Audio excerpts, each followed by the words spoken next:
Assalamualaikum warahmatullahi wabarakatuh. Alhamdulillah, wassalatu wassalamu ala rasulillah. Segala puji bagi Allah subhanahu wa ta'ala, juga salawat dan taslim Muhammad sallallahu alaihi wasallam.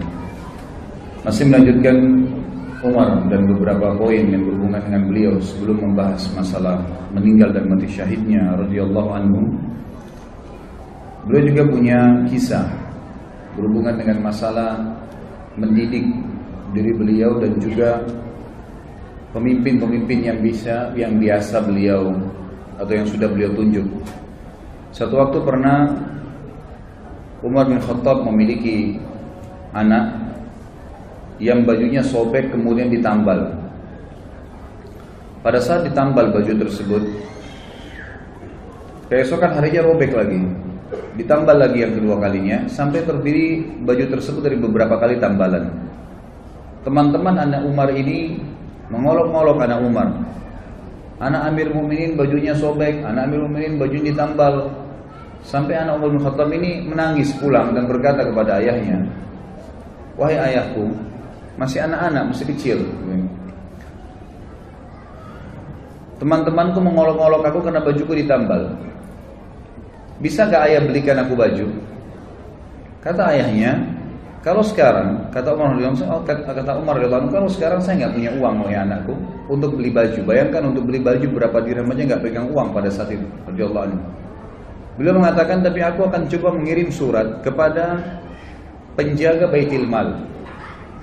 Itu adalah surat oleh Umar bin Khattab kepada penjaga Baitul Mal waktu itu, dan dikatakan, "Saya meminta secara pribadi, bukan kebutuhan negara, agar Anda meminjamkan saya uang untuk membelikan baju buat anak saya yang akan saya bayar bulan depan, digaji nanti. Ada gajinya Umar bin Khattab, saya akan ambil gaji, di gaji saya dipotong." Lalu waktu sampai surat tersebut di tangan penjaga Baitul Mal, kita perhatikan di sini bagaimana penjaga Baitul Mal juga ini orang yang beriman. Dia membalas surat Umar bin Khattab mengatakan, "Wahai Amir Mukminin, kalau saya pinjamkan kepada Anda uang ini, apakah Anda punya jaminan masih bisa hidup sampai bulan depan sehingga Anda bisa membayarnya?" Perhatikan ini dialog antara atau surat antara seorang pemimpin yang menunjuk pegawainya, dan pegawai menulis seperti itu. Waktu tiba surat penjaga Baitul Mal kepada Umar bin Khattab, Umar bin Khattab pun menangis. Menangis sambil berkata kepada, atau dalam kalimatnya yang masyhur, "Segala puji bagi Allah yang telah memberikan kepada saya orang-orang yang seperti ini." Lalu beliau berkata kepada anaknya, "Wahai anakku, bersabarlah. Kalau ayahmu ini masih hidup sampai bulan depan dan menerima gaji, maka pasti saya akan memberikan kamu baju." Ini sebuah pelajaran yang besar dari Umar radhiyallahu anhu, dan kita lihat dari awal kisah tadi beberapa jam kita jelaskan, hampir semua yang berhubungan dengan beliau itu pelajaran demi pelajaran. Hidupnya dipenuhi dengan kisah-kisah yang luar biasa, yang menjadi ibrah, yang menjadi pelajaran. Dan beliau sudah mendahului kita semua dengan kemuliaannya. 1400 tahun lebih sekarang Umar bin Khattab sudah meninggal, kita masih bisa terkesan, kita masih bisa terkesimak, kita bisa mengambil pelajaran dari kejadian-kejadian di zaman beliau. Bahkan menjadi hukum-hukum fikih yang dilakukan oleh seluruh umat Islam. Sebagaimana tadi kita jelaskan dalam beberapa poin, bagaimana Umar bin Khattab menjadikan atau dijadikan keputusannya sebagai hukum di jalan Allah Subhanahu wa taala. Umar bin Khattab radhiyallahu anhu sangat tegas dalam agama Allah ini. Tidak main-main kalau memang hal itu perlu ketegasan. Dalam sebuah kisah pernah ada seorang Yahudi dengan munafik. Yang munafik ini hutang dari orang Yahudi. Kemudian tiba masa si Yahudi menagih dari munafik. Munafik bilang, "Gak ada uang kamu sama saya." Cekcoklah dua orang ini, lalu diambil kesimpulan, kita berhukum aja. Waktu itu Nabi SAW masih hidup. Maka datanglah keduanya ke Nabi SAW. Nabi SAW melihat sesuai dengan data-data yang ada, Yahudi punya hak. Kata Nabi SAW, "Berikanlah haknya si Yahudi ini, karena memang kamu berutang sama dia, ada buktinya jelas." Ternyata keluar munafik ini tetap bilang, "Saya nggak mau bayar." Belum puas cari orang lain, dicarilah Abu Bakar. Ketemu Abu Bakar. Siapa setelah Nabi SAW? Abu Bakar, orang yang dianggap dimuliakan, datang ke sana. Memperlihatkan kasus kepada Abu Bakar, dipaparkan. Abu Bakar berhukum seperti hukum Nabi SAW, bahwasanya haknya Yahudi. Ternyata keluar dari rumah Abu Bakar, si munafik belum puas juga. "Saya belum mau bayar." Baik, Yahudi bilang kalau begitu kita cari orang lain. Kamu mau? Iya. Siapa? Umar bin Khattab. Datang kepada Umar radhiyallahu anhu di rumahnya. Begitu datang ke rumahnya, Umar bin Khattab mengatakan, siapa kalian? Satu mengatakan mengaku muslim tapi dia orang munafik. Di sini di riwayat tidak disebutkan namanya. Kemudian yang satu juga Yahudi. Lalu Umar bertanya, ada apa dengan kalian? Dia bilang, ini Yahudi bilang, ini si fulan utang dengan saya tapi nggak mau bayar, dia tidak mau akui. Lalu Umar pintar, Umar bertanya kepada mereka berdua, apakah kalian sudah pernah bertanya tentang masalah hukum ini sebelum datang ke sini? Kata mereka berdua, sudah. Kata Umar kepada siapa? Mereka bilang, kami telah datang kepada Muhammad. Kata Umar, apa hukumnya? Kata Muhammad memberikan hak kepada si Yahudi ini, kata si munafik. Karena alasan-alasan yang sudah dipaparkan. Lalu kalian kemana lagi? Mereka berkata, kami sudah ke Abu Bakar. Apa hukumnya Abu Bakar? Sama saja dengan hukumnya Muhammad SAW. Lalu Umar berkata, untuk apa kalian datang kepada saya? Keduanya mengatakan, kami ingin berhukum. Umar bilang, baiklah, tunggu sebentar. Umar masuk ke dalam mengambil pedang. Kemudian mengejar keduanya, akan menebas keduanya. Dua-duanya lari dari rumahnya Umar. Lalu Umar berkata, apakah kalian sudah berhukum kepada Rasulullah SAW? Masih ragu? Datang ke Abu Bakar lalu masih ragu, lalu datang kepada saya minta hukum, ini hukum saya. Pedang ini, gitu kan. Jadi beliau tidak main-main dengan hukum, gitu kan. Kalau memang sudah saatnya, saatnya, gitu kan. Seperti itu gambarannya. Dan tentu apa yang akan kita sampaikan, dipaparkan di buku ini, belum semua kisah Umar ternukilkan. Jadi bukan mustahil ikhwah-ikhwah sekalian, kalau anda pernah mendapatkan kisah lain tentang Umar asal riwayatnya sahih, itu tidak ada masalah. Karena cukup banyak riwayat yang dinukil yang memang belum dinukil di sini. Di antaranya ada kisah Umar bin Khattab dengan rahib, seorang pendeta Yahudi yang masuk Islam akhirnya karena sifat Nabi SAW. Dan ini sudah saya sebutkan di bahasan pada saat menjelaskan tentang kelebihan Nabi SAW. Ringkas ceritanya adalah ada seorang Yahudi yang pernah Nabi SAW utang dengannya 20 sak kurma. Satu sak kurma 2,5 kilo. Kemudian Nabi SAW sepakat akan dibayar di waktu tertentu. Ternyata belum tiba waktunya, orang Yahudi ini sudah datang, pendeta Yahudi sudah datang dan langsung berdiri di sebelah Nabi SAW, mencekik leher Nabi dengan sisa kain imamahnya, alaihissalatu wassalam.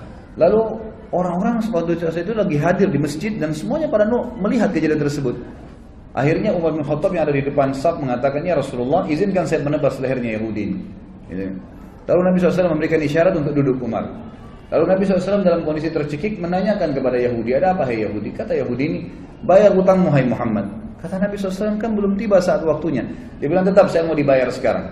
Maka Nabi SAW dalam kondisi duduk tercekik dan Yahudi ini berdiri menarik imamah beliau SAW, berkata kepada Umar, wahai Umar, pergilah ke Baitul Mal dan ambillah 20 sak kurma, bayarkan utang saya dan tambah 20 sak lagi.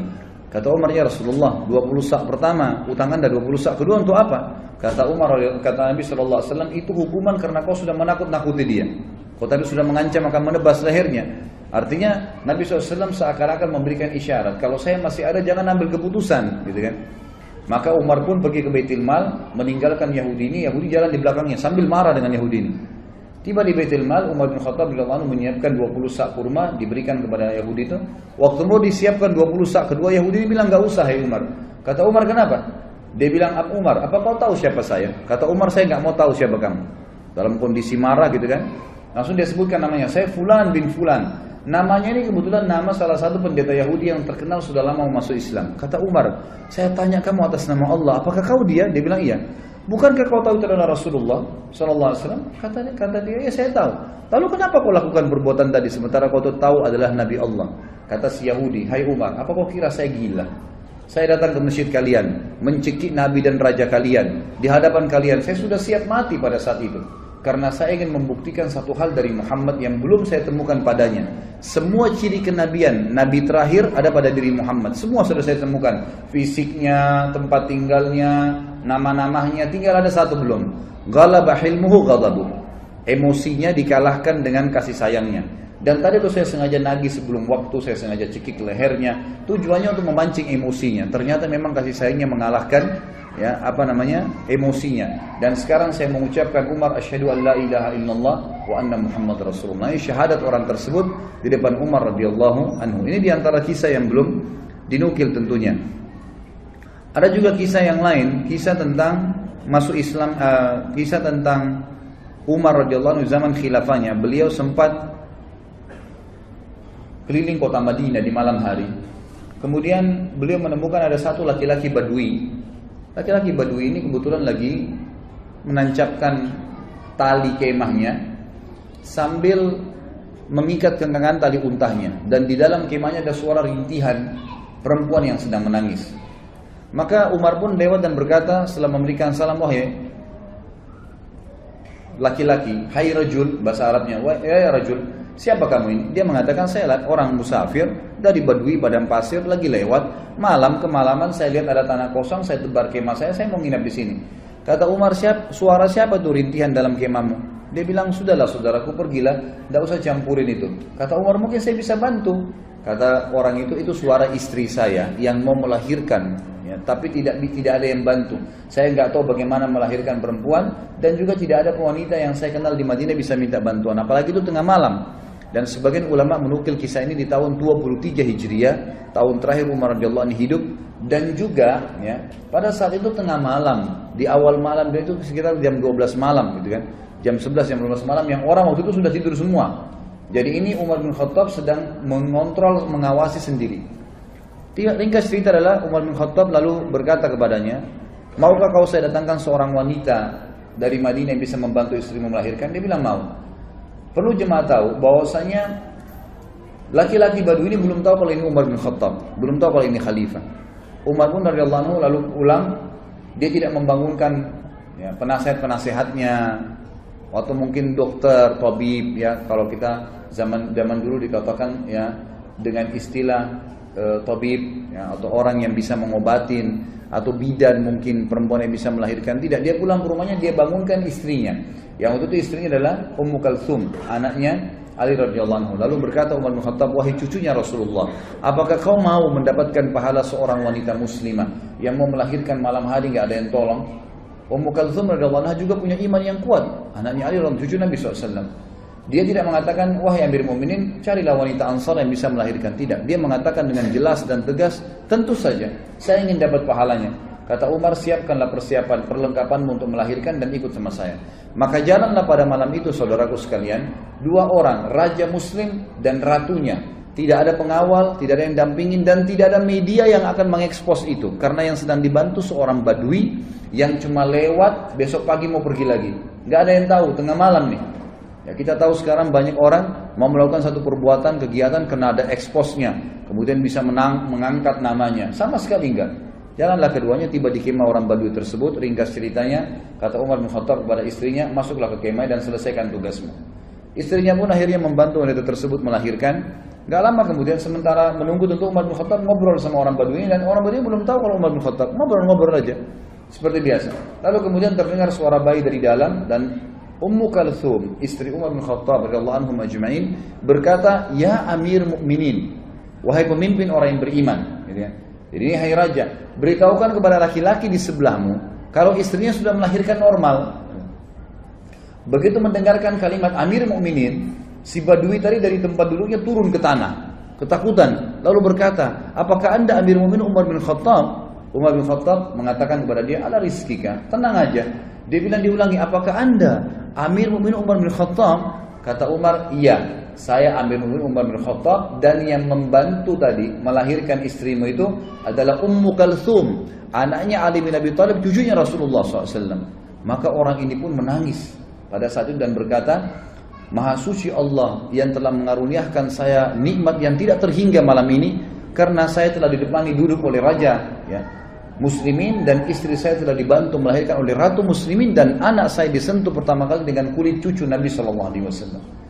Kita lihat bagaimana perilaku Umar bin Khattab yang luar biasa, gitu kan? Setiap perilakunya menjadi sebuah pelajaran. Kisah yang lain juga, Umar bin Khattab radhiyallahu anhu pernah satu malam jalan, kemudian menemukan ya, di luar kota Madinah tentunya ini. Ini kisah yang sahih adalah di luar kota Madinah. Kemudian dia lagi jalan dan dia temukan ternyata ada seorang wanita yang sedang duduk. Kemudian di sebelahnya ada 3 orang anak yang sedang menangis. Kemudian Umar bin Khattab pun datang sambil mengatakan, ya, Assalamualaikum wahai pemilik cahaya api itu. Lalu wanita itu menjawab. Setelah itu Umar mengatakan, apakah engkau mengizinkan aku mendekat? Kata wanita itu, mendekatlah tapi dengan sopan. Kalau enggak, pergilah. Kata Umar bin Khattab pada saat mendekat, ada apa? Wahai hamba Allah. Dia bilang, Dan kenapa anak-anakmu menangis? Dia bilang, saya sudah berapa hari nggak makan, anak saya kelaparan, butuh makanan.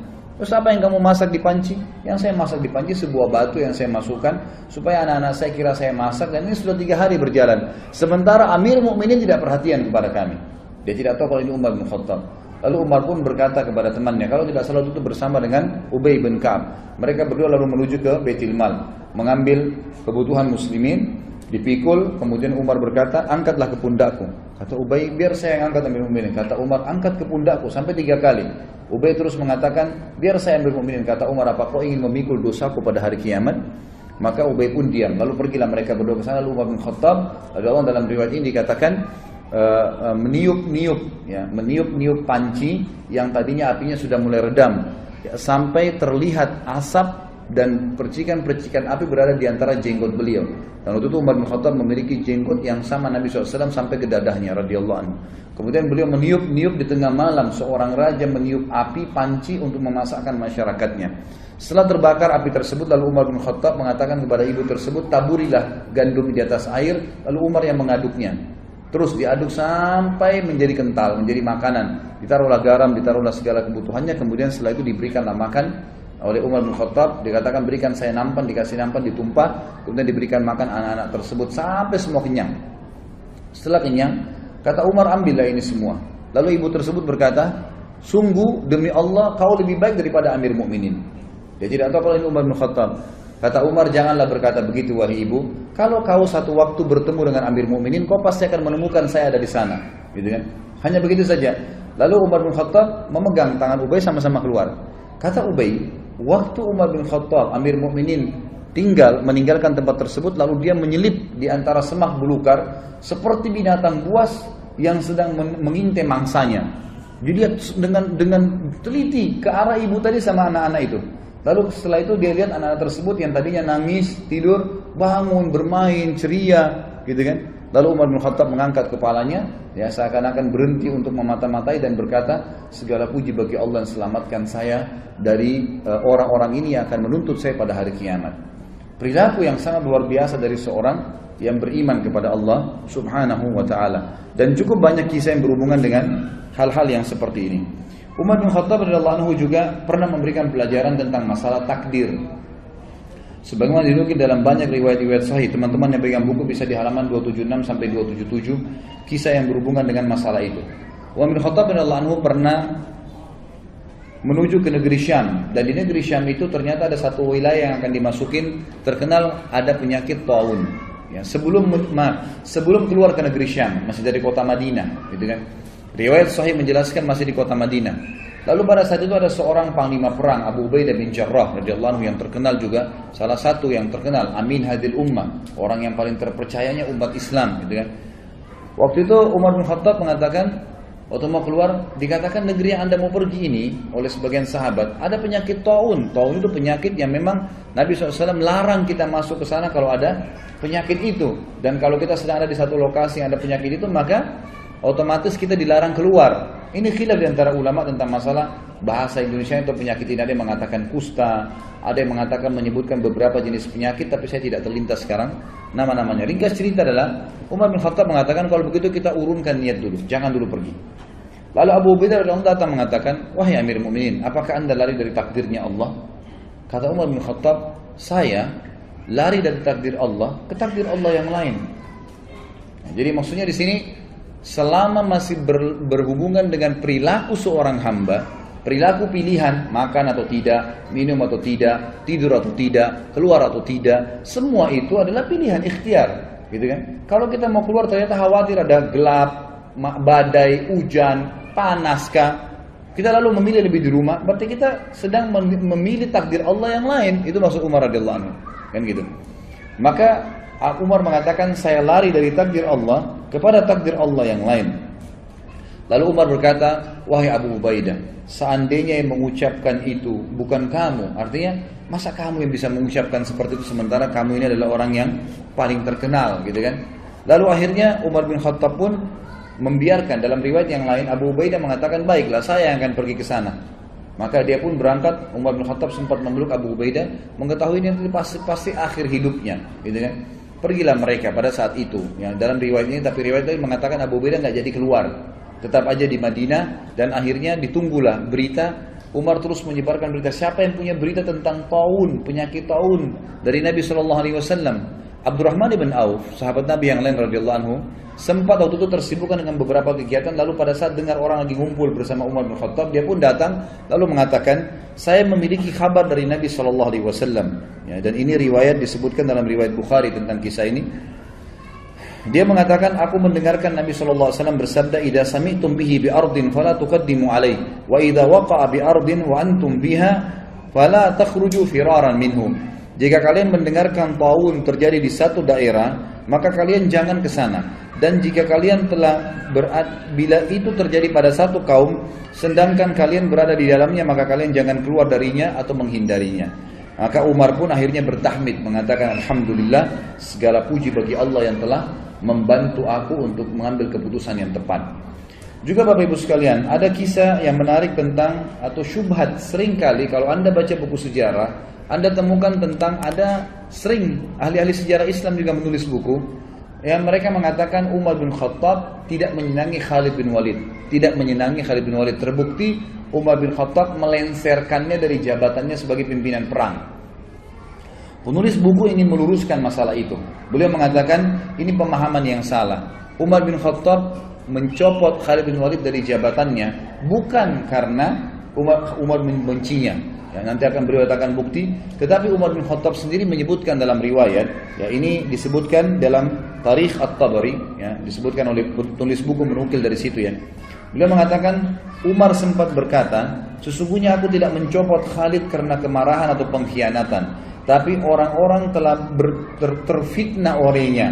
Aku khawatir mereka akan disandarkan kepadanya. Maksudnya nanti orang-orang menganggap Khalid bin Walid telah jadi penyebab menang perang, dan jadi fitnah, orang sudah tidak bergantung lagi sama Allah. Maka aku copot gara-gara itu. Dalam riwayat lain dijelaskan bahwasanya pernah terdengar oleh Umar bin Khattab Khalid bin Walid ini berkhianat. Beritanya begitu di harta rampasan perang.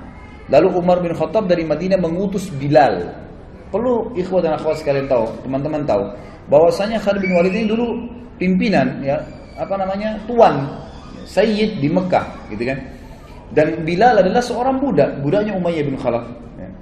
Jadi dulu kondisinya tuh secara kejiwaan, ya, orang walaupun sudah masuk Islam, Bilal masih merasa Khalid bin Walid ini dulu tuan, gitu kan, terkenal. Merasa Khalid bin Walid ini dulu tuan, gitu kan, terkenal. Bila Umar ingin menghilangkan perasaan itu dari Bilal dan juga ingin mendidik kaum muslimin tentang sebuah poin penting, tidak ada fanatisme dalam Islam. Maka Umar radhiyallahu anhu mengutus Bilal, mengatakan, wahai Bilal, pergilah ke pasukan muslimin yang dipimpin oleh Khalid bin Walid. Lalu bacakan suratku ini pada Khalid, sementara Khalid kamu suruh tidur di tanah dan kamu letakkan telapak kakimu di pipinya. Ini perintah yang memang berat gitu ya, bagi Bilal berat, dan satu perilaku yang aneh gitu, tapi dilakukanlah. Bilal patuh. Bilal mengatakan, baiklah Amir Mu'minin. Tiba di sana, Bilal datang kepada Khalid bin Walid, masuk dalam kemah, bicara baik-baik. Wahai Khalid, Amir Mu'minin memerintahkan saya seperti ini. Bagaimana pendapatmu? Saya harus memanggilmu dengan suara keras dari luar kemah. Saya menyuruh kamu meletakkan pipimu di tanah, lalu saya letakkan telapak kakiku di atas pipimu, baru saya bacakan surat ini. Khalid bin Walid waktu itu memang lagi diuji juga imannya. Dia mengatakan, wahai Bilal, kita sudah masuk Islam, lupakanlah masa jahiliyah. Lakukan apa yang Amir Mu'minin perintahkan. Maka Bilal pun keluar dari kemah lalu teriak dari luar mengatakan, wahai Khalid ibn Walid, keluar. Gitu kan? Begitu keluar, letakkanlah pipimu di tanah dan aku akan letakkan telapak kakiku di pipimu sebagai perintah dari Amir Mu'minin. Semua pasukan lihat. Di pasukan ini banyak orang-orang Quraisy yang tahu kedudukannya Bilal dulu, yang tahu kedudukannya Khalid bin Walid dulu. Ini tuan, ini budak, bekas budak, gitu kan. Lalu Khalid bin Walid mengatakan, letakkanlah kakimu hai Bilal dan jangan ragu. Dan tidak pula ada yang marah dengan Bilal. Semua orang diam. Bilal pun meletakkan kakinya di atas pipinya Khalid bin Walid yang lagi diletakkan di tanah, lalu membaca suratnya Amir Mu'minin Umar. Umar berkata, ini surat dari Amir Mu'minin kepada pimpinan perang Khalid bin Walid. Telah sampai berita kepada saya bahwasanya kau berkhianat dalam masalah ghanimah, harta rampasan perang. Kalau benar, maka beristighfarlah, bertobat sama Allah, dan saya lenserkan kamu dari jabatanmu. Kalau tidak benar, maka kau mengatakan tidak benar, sementara Bilal masih menginjak pipimu, gitu kan? Dan saya akan tetap mencopot kau dari kepemimpinan, tetap kau berperang tapi bukan lagi pemimpin, agar tidak ada fitnah yang kena di tengah-tengah muslimin. Maka Khalid bin Walid dalam kondisi terinjak pipinya mengatakan itu tidak benar. Sudah selesai Bilal menyampaikan berita tersebut, tapi dia tetap dicopot dari jabatannya. Tapi di sini kita bisa lihat bagaimana ya Umar bin Khattab radhiyallahu anhu sangat tegas gitu kan. Tapi bukan berarti beliau benci Khalid bin Walid. Terbukti pada saat beliau meninggal dunia atau akan meninggal dunia, sempat Umar bin Khattab berkata, seandainya Abu Ubaidah masih hidup, karena Abu Ubaidah tadi sudah mati, ya dalam beberapa riwayat waktu dia pergi ke tempat yang ada taun, maka aku akan mengangkatnya menjadi penggantiku. Sebab kalau aku ditanya oleh Rabbku hari kiamat, kenapa engkau memilih Abu Ubaidah? Aku akan mengatakan bahwasanya aku mendengar hamba dan kekasihmu Muhammad sallallahu alaihi wasallam bersabda, likulli ummatin amin wa aminu hadhil ummah Abu Ubaidah bin Jarrah. Setiap umat memiliki orang kepercayaan, dan orang kepercayaan umat ini adalah Abu Ubaidah bin Jarrah. Kalau seandainya Khalid bin Walid masih hidup, ini kata Umar bin Khattab, ini saksi bahasan kita, kemudian pasti aku akan mengangkatnya untuk menjadi penerusku.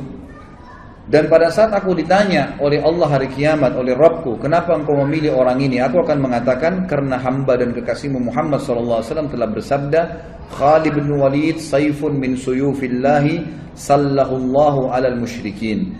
Khalid bin Walid adalah salah satu pedang Allah yang Allah henuskan untuk orang-orang musyrik. Sebagaimana disebutkan di dalam, dinukil dari banyak riwayat-riwayat yang sahih. Bagi riwayat ini, kata menurut penulisnya, ini membantah tentang banyaknya isu yang salah tentang pencopotan Khalid bin Walid dari masalah kepemimpinan. Kemudian kita masuk ke masalah bagaimana Baitul Maqdis dibebaskan di zaman Umar bin Khattab. Umar bin Khattab mengutus pasukan ke Baitul Maqdis, ya, kemudian berperang di sana. Ringkas cerita adalah memenangkan peperangan. Lalu penjaga Baitul Maqdis, salah satu pendeta Nasrani waktu itu, tidak mau memberikan kunci kecuali kepada pemimpin muslimin.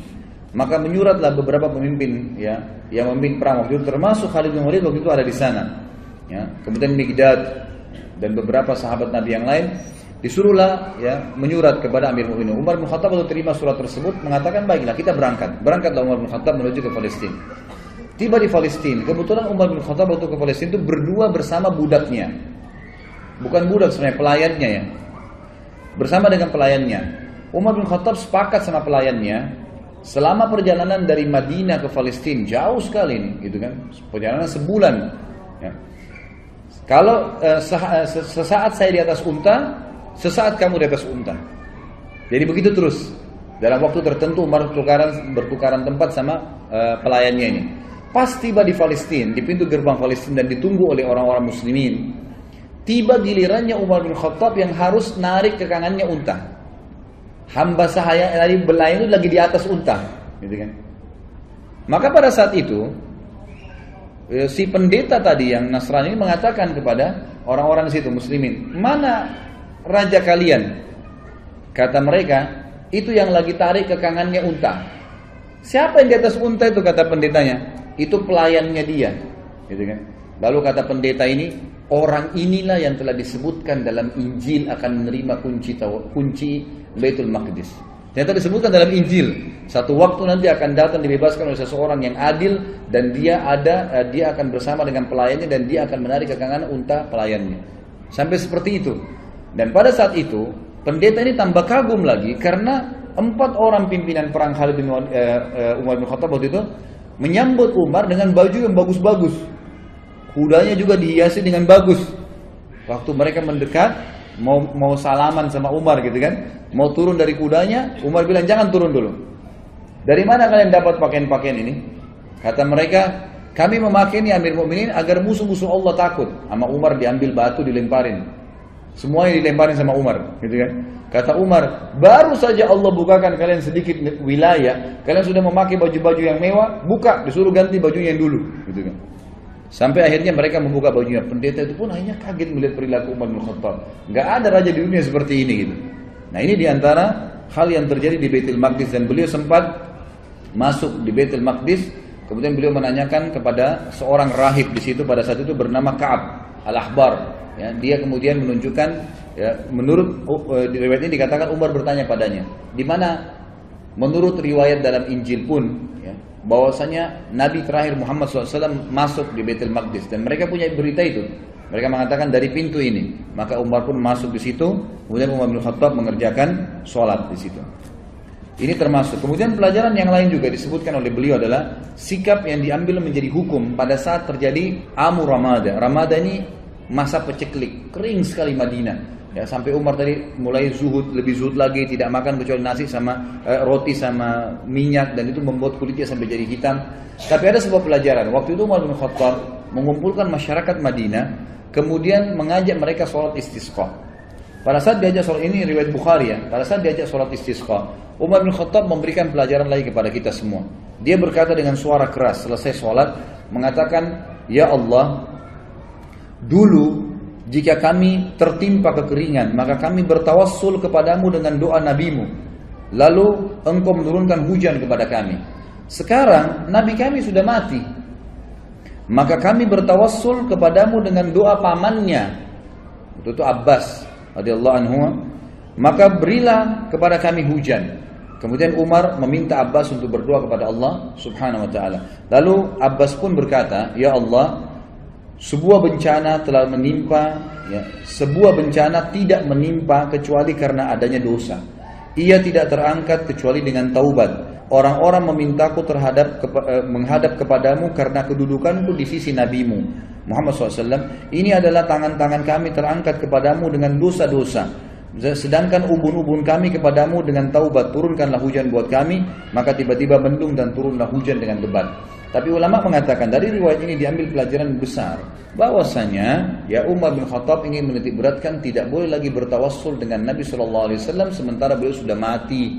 Ya, seperti banyak orang sekarang bertawassul gitu kan dengan Nabi SAW. Kalau beliau masih hidup lain, tapi kalau sudah mati orang soleh, Nabi tidak boleh lagi dijadikan sebagai perantara. Allah alam, ini disebutkan dalam riwayat Bukhari dalam kitab Istisqa. Kemudian kita masuk ke masalah bagaimana berpisahnya dengan Umar radhiyallahu anhu, artinya kematian beliau, gitu kan. Ditulis oleh penulis ini dikatakan saatnya untuk berpisah. Ya. Umar bin Khattab sering kali berdoa, disebutkan dalam riwayat Bukhari, beliau selalu mengatakan, Allahumma rzuqni syahadatan fi sabilik, waj'al mauti fi baladi rasulik, sallallahu alaihi wasallam. Beliau mengatakan, ya Allah, karuniakanlah kepadaku syahadah, mati syahid di jalanmu, dan jadikanlah kematianku di negeri Rasulmu. Ya, di Madinah maksudnya. Maka pada saat itu Hafsah berkata, wahai ayahku, bagaimana bisa Allah menyatukan keduanya? Anda ingin mati syahid, tapi mati syahidnya di kota Nabi.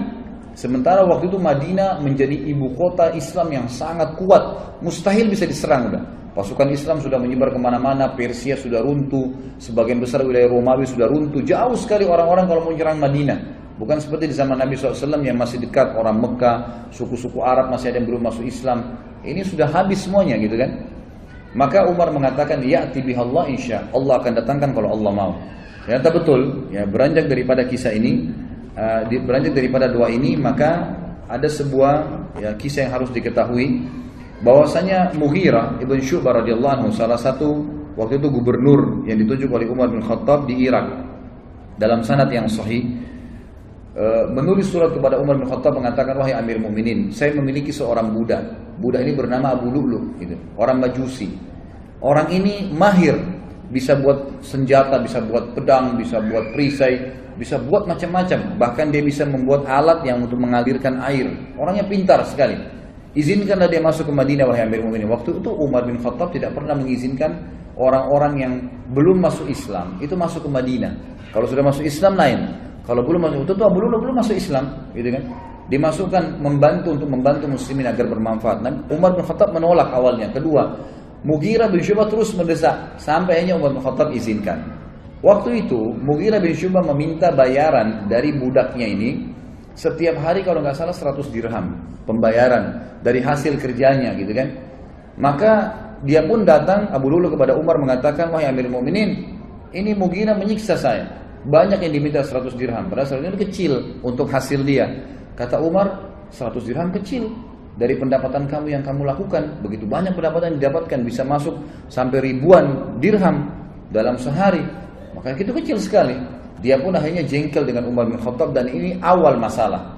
Maka dia pun akhirnya setiap kali ketemu Umar marah, kesannya kayak marah gitu. Ya, kenapa Umar bin Khattab tidak membela dia? Lalu satu waktu Umar lagi lewat dan berkata, apa yang kamu lakukan? Dia mengatakan, saya sedang mempersiapkan sesuatu, wahai Amir Mu'minin, untuk anda yang umat Islam tidak akan lupakan, gitu kan? Orang-orang tidak paham waktu itu. Lalu Umar bin Khattab berkata kepada orang sekitarnya, kayaknya hamba saya ini sedang mengancam saya. Dia berusaha untuk membunuh saya. Akhirnya dia membuat pisau khusus yang sangat kuat dan bermata dua. Dia pun akhirnya pada saat Umar bin Khattab masuk ke masjid, waktu itu menjelang sholat duhur, dan dia pun menyelip masuk di saf, dan baru saja Umar bin Khattab takbir sudah ditusuk oleh Abu Lu'lu'. Begitu ditusuk, orang-orang tidak tahu, terutama di sisi kanan kiri masjid.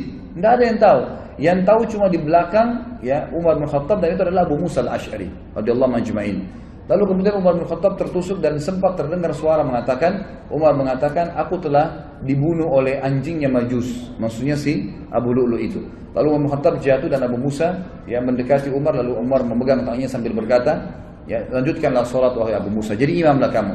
Kemudian Abu Lu'lu' ini karena panik dan di sekitar Umar yang di saf-saf yang dekat tahu kalau dia sedang menusuk, maka dia berusaha menusuk semua orang yang di sekitar dia sampai dia melukai 13 orang. Dan 3 orang sempat mati terbunuh bersama Umar, tentunya mati syahid nanti berempat gitu kan. Tapi 3 orang ini mati di masjid, yang 10 orang luka parah gitu.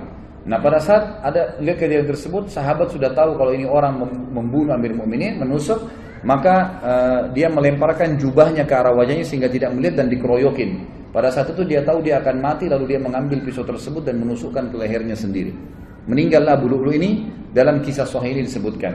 Dan ini yang luar biasanya, semoga Allah berikan hidayah ya. Kita tetap masih mendoakan. Di Iran sekarang ini dibangun sebuah kuburan, dinamakan kuburannya Abu Lu'lu'. Ya, dan dianggap Abu Lu'lu' seorang pahlawan orang-orang Syiah itu karena berhasil membunuh Umar bin Khattab radhiyallahu anhu. Ini luar biasa.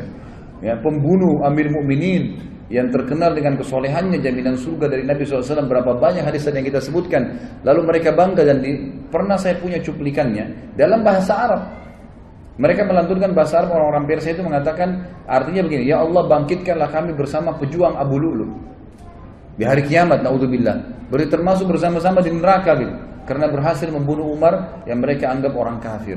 Ini berbahaya sekali, subhanallah gitu. Jadi begitu kisahnya. Maka Umar pun akhirnya sakit parah pada saat itu. Kisahnya panjang lebar, saya ringkaskan. Umar pun akhirnya sakit parah pada saat itu. Kemudian Umar bin Khattab berkata kepada Abu Musa al-Ash'ari, coba lihat siapa yang menusuk saya. Waktu itu mereka belum tahu, masih simpang siur beritanya gitu kan. Sahabat-sahabat di kiri kanan saf masih mengatakan subhanallah, subhanallah. Mereka nggak tahu karena suara Umar tiba-tiba hilang gitu. Maka pada saat itulah Abu Musa meninjau mengatakan yang membunuh anda adalah budaknya Mughirah bin Syu'bah, Abu Lu'lu'. Maka Umar pun mengatakan semoga Allah membunuhnya. Kata Abu Musa, sudah mati Amir Mu'minin, dia bunuh dirinya sendiri. Lalu kemudian Umar bin Khattab ternyata tusukannya sangat keras. Dari belakang di sisi kanan perut itu saking tajamnya pisau itu dan tebal gitu kan. Sehingga pada saat ditusuk dan memang dia niat membunuh, ditusuk sampai tembus ke depan perutnya Umar radhiyallahu anhu. Jadi lubang dari belakang sampai ke depan. Dan pada saat itu beberapa sahabat dan tabi'in sempat membawakan minuman kepada Umar bin Khattab. Ada yang membawa air kismis, ada yang membawa juga susu unta. Dan pada saat diminum maka keluar dari sisi lubang perutnya. Dan dipanggil pada saat itu ada seorang tabib yang jelas sekali ya mengetahui masalah dan mengatakan kayaknya Amir Mu'minin sudah tidak tertolong lagi. Umar pun mengatakan, dan ini pelajaran-pelajaran yang kita bisa ambil luar biasa ya. Subhanallah, setiap orang yang dekat dengan Allah sebelum meninggal dunia, kita dengar kisah Abu Bakar yang lalu, ini kisah Umar, nanti kita dengar juga kisah Uthman, kisah Ali, sahabat-sahabat yang mulia nih yang dekat sama Allah. Sebelum meninggal, Allah kayak berikan isyarat mereka akan meninggal. Ya. Jadi mereka sempat mengembalikan amanah, mereka sempat memberikan wasiat, mereka masih sempat menasihati, mereka masih sempat menunjuk khalifah setelahnya. Banyak hal yang dilakukan, gitu kan? Termasuk Umar bin Khattab. Umar bin Khattab akhirnya berbicara, kalau saya mati, gitu kan, maka kuburkanlah saya, ya. Dan mintalah, dipanggil Abdullah bin Umar, mintalah kepada Ummul Mukminin Aisyah. Minta kepada Aisyah agar Aisyah mengizinkan aku dikuburkan bersama 2 sahabatku, Rasulullah SAW dan Abu Bakar. Maka Abdullah bin Umar pun mengatakan, saya masuk. ke rumah Aisyah dan mengatakan, wahai Amir Mukminin, Umar mengirim salam dan meminta izin untuk dikubur. Aisyah pun menangis mendengar berita Umar lalu berkata, semestinya aku berharap itu tempatku, aku dikuburkan di situ. Tapi aku akan izinkan untuknya. Waktu kembali Abdullah bin Umar kepada ayahnya Umar bin Khattab radhiyallahu anhu ajma'in, Umar berkata waktu disampaikan, apa beritamu? Abdullah bin Umar mengatakan, Ummul Mukminin mengizinkan. Kata Umar, segala puji bagi Allah yang menerima doa ini. Tapi pada saat saya sudah jadi jenazah, jadi sudah tahu kalau mau mati, sebelum saya dimasukkan ke dalam rumah Aisyah, tetap minta izin dulu. Kalau Aisyah mengizinkan Ummul Mukminin, kuburkan saya bersama Abu Bakar dan Rasulullah SAW. Tapi kalau tidak, kuburkan saya di pemakaman kaum muslimin umumnya, gitu kan? Begitu penyampaiannya. Pada saat Umar bin Khattab lagi sakit keras, ada beberapa kejadian penting yang kita bisa ambil pelajaran juga. Yang pertama adalah sempat Umar bin Khattab pingsan. Waktu itu di sebelah Umar yang paling dekat adalah Abbas, paman Nabi SAW radhiyallahu anhu, dan juga Ali bin Abi Thalib yang waktu itu mertuanya Umar bin Khattab, dan juga sahabat dekatnya Umar bin Khattab radhiyallahu anhu. Dan ini pelajaran besar sekali yang kita bisa ambil. Ahli sunnah wal jamaah meyakini Ali dan sahabat-sahabat Nabi semuanya mulia. Tidak pernah kita mencaci maki mereka, gitu kan? Beda dengan kaum Syiah yang terus-menerus mencaci maki sahabat. Ini berbahaya sekali, gitu. Ini bisa sampai pada tingkat kekufuran mereka, apalagi mengkafirkan sahabat. Sabda Nabi SAW, siapa yang mengatakan kufur kepada saudaranya Muslim, maka itu akan kembali kepada salah satu di antara mereka, siapa yang lebih berhak, ya, pengucapnya atau penerimanya. Gitu kan? Jadi tidak mungkin ketemu antara sahabat dengan orang biasa. Tentu saja orang biasa yang terkena dalam masalah ini. Ali berkata, ya, pada saat itu Umar pingsan. Terdengar azan. Lalu Abbas berkata, bagaimana nih kepada Ali? Amir Mukminin lagi pingsan. Kata Ali, ada rahasianya. Lalu Ali pun mendekati kuping Umar sambil berkata, As-salat ya Amiral Mukminin. As-salat ya Amiral Mukminin. 3 kali. As-salat ya Amiral Mukminin. 3 kali ucapin. Salat wahai Amir Mukminin. 3 kali. Tiba-tiba Umar yang kondisi pingsan, perutnya ini lubang dari belakang ke depan, ya, bangun. Terbangun lalu mengatakan, iya, tidak ada Islam bagi orang yang tidak sholat. Sholat membangunkan dari pingsan, subhanallah. Ya, kita kadang-kadang hanya kena tidur malam, sudah lama tidurnya, ranjangnya enak, nggak bisa bangun dengan azan, kupingnya dikincingi sama setan, gitu kan. Tapi kalau ini enggak, radhiyallahu anhu, bangun dalam kondisi pingsan bisa bangun hanya dengan mendengar sholat, karena kuatnya imannya. Lalu dalam riwayat lain juga dikatakan Umar bin Khattab sempat tertidur, pingsan, tidak dibangunkan pada saat itu sampai menjelang mau terbit matahari. Lalu Umar bangun. Kata Umar, apakah orang-orang sudah sholat subuh? Kata mereka, sudah Amir Mukminin. Lalu Umar mengatakan, iya, tidak ada, ya, bagian yang boleh dihormatin, diberikan jabatan di dalam Islam bagi seseorang yang tidak sholat. Nah, maka terjadilah pada saat itu Umar bin Khattab pun sholat subuh sendirian sambil duduk. Ini riwayat yang pertama. Riwayat yang kedua, pada saat beliau sakit keras, maka datanglah orang-orang yang mendoakan, mengatakan Amir Mukminin adalah utusan, adalah pendamping Rasulullah SAW, adalah ini dipuji-pujilah Umar bin Khattab. Selalu menepis, jangan katakan itu, terus begitu. Sampai ada seorang anak laki-laki berkata, wahai Amir Mukminin, bergembiralah dengan berita gembira dari Allah kepadamu, persahabatanmu dengan Rasulullah SAW. Itu sudah satu nilai. Perjuanganmu, ya, perjuanganmu dalam Islam yang telah engkau ketahui. Kemudian engkau memimpin dengan adil. Kemudian engkau meraih syahadah, mati syahid sekarang. Lalu Umar menjawab, aku berharap semua itu tidak ada sambutannya denganku. Artinya jangan sampai aku merasa bangga dengan itu. Lalu, ya, untuknya beliau mengatakan, dan akhirnya aku lepas dari tanggung jawabku, atau aku akhirnya tetap bertanggung jawab dengan dosa-dosa yang aku lakukan. Lalu pada saat anak muda itu mau keluar, ternyata anak muda ini bajunya menutupi mata kakinya. Dan ini riwayat jarang sekali disebutkan. Sebenarnya riwayat ini riwayat sahih, ya, yang menyebutkan tentang dilarangnya laki-laki untuk isbal, menutup mata kakinya dengan celananya, dengan pakaiannya. Ini masuk dalam bab isbal sebenarnya. Lalu Umar melihat ternyata sarungnya, pakaiannya laki-laki anak muda itu menyentuh tanah, menutup mata kakinya. Lalu Umar berkata, panggil anak muda itu ke sini. Dipanggil kembali. Lalu Umar dalam kondisi sudah mau meninggal, lemah, masih bisa menasihatin orang lain. Apa yang dia katakan? Ya ibna akhi, irfa' thawbak, fa innahu abqa li thawbik wa atqa li rabbik. Wahai keponakanku, ya, biasanya orang dalam agama kita ini, kalau ada seseorang anak muslim lebih muda, ya, kita bisa mengatakan wahai anak saudaraku. Ya, kalau kita biasa mengatakan keponakan, karena ayahnya kan saudara kita dalam Islam. Ya, biasa dikatakan gitu, ya benar akhi, gitu kan. Angkatlah pakaianmu Karena itu akan lebih awet bagi pakaianmu, tidak mudah kotor, ya, tidak bisa menjatuhkan kamu, karena kalau panjang bisa menjatuhkan, bisa keinjak dan seterusnya. Dan itu lebih bertakwa kepada Rabbmu. Kemudian Ibnu Abbas berkata, aku berkata kepada Umar, bergembiralah, engkau akan meraih surga. Sungguh engkau telah menyertai Rasulullah dalam waktu yang lama. Engkau memegang urusan orang-orang beriman.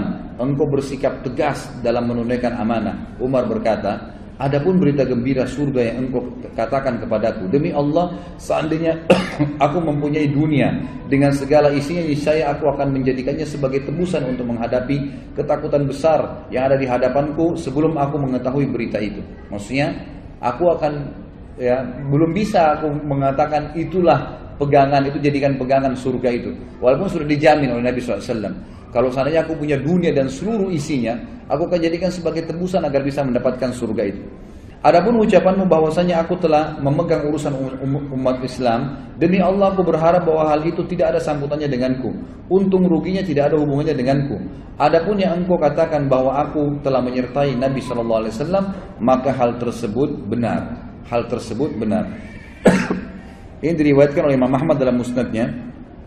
Kemudian Imam Az-Zahabi juga mengatakan, Ibnu Umar berkata radhiyallahu anhum ajma'in, kepala Umar berada di pangkuanku pada saat beliau sedang tertusuk, ya.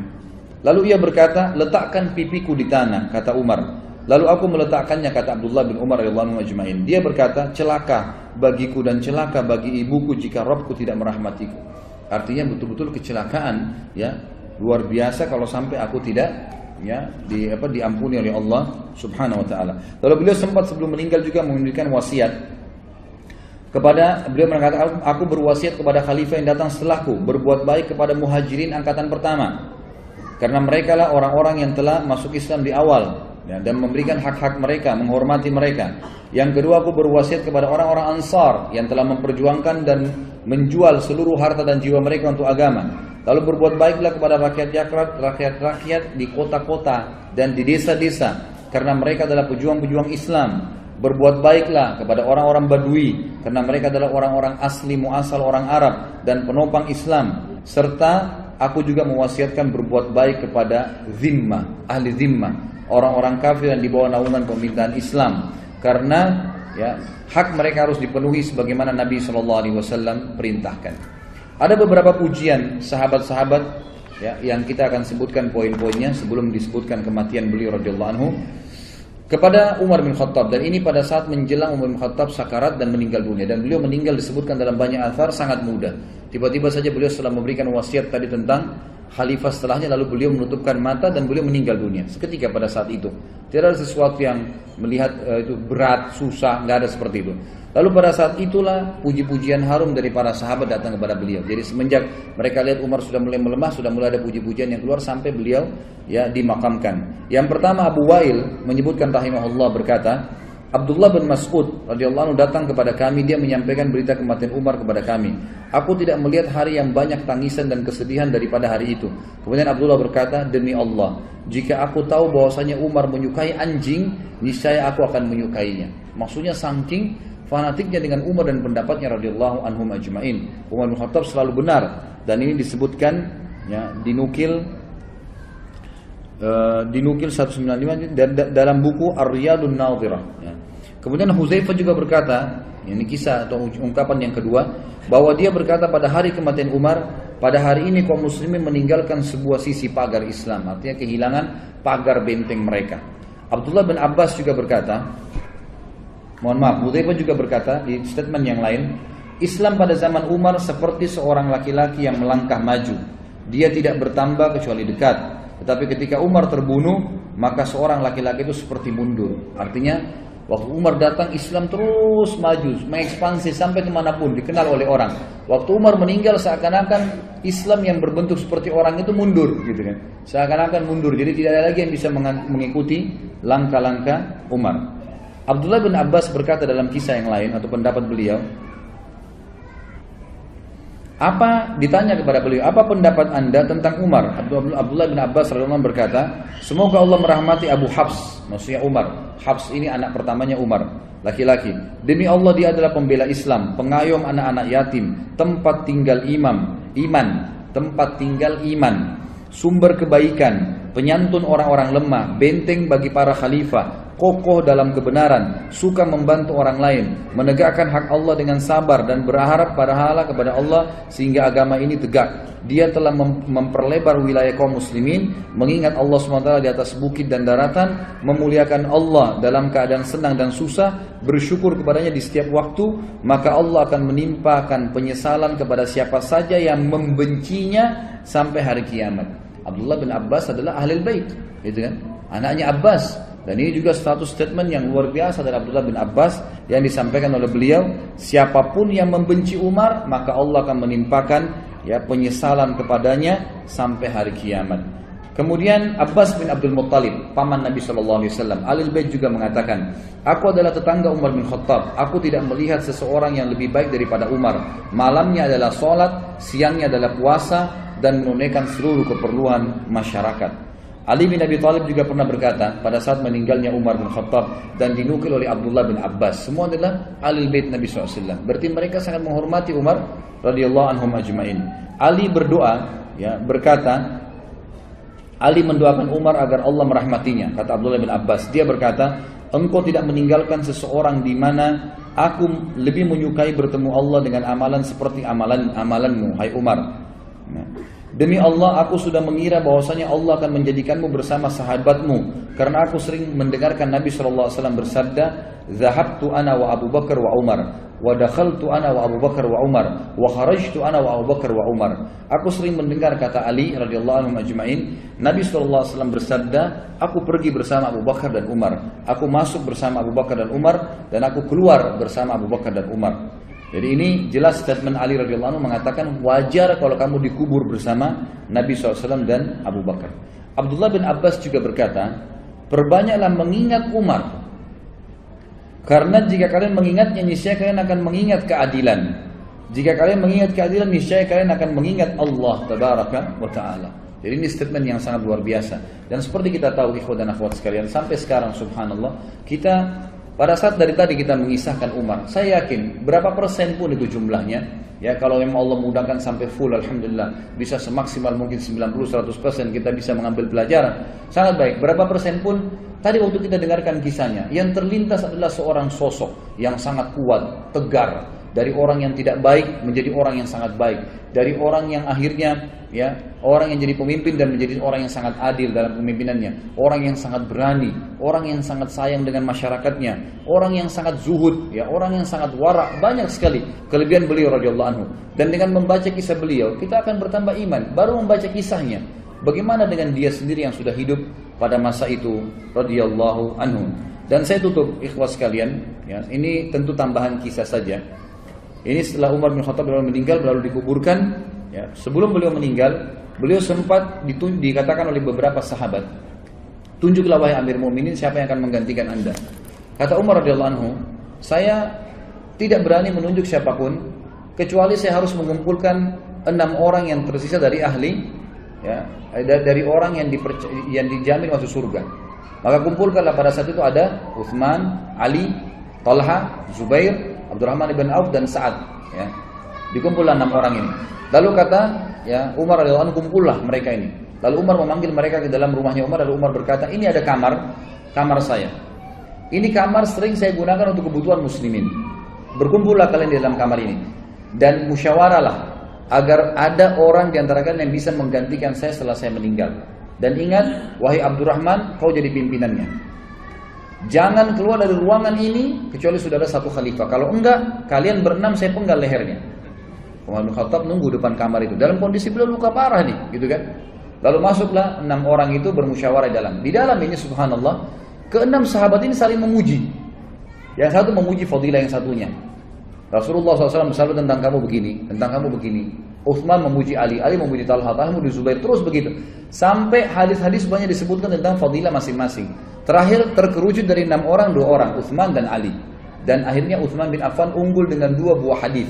Tentang hadis Allah malaikat malu dengan Utsman, dan juga tentang jaminan Nabi SAW surga kepada Utsman setelah membiayai perang Ushrah.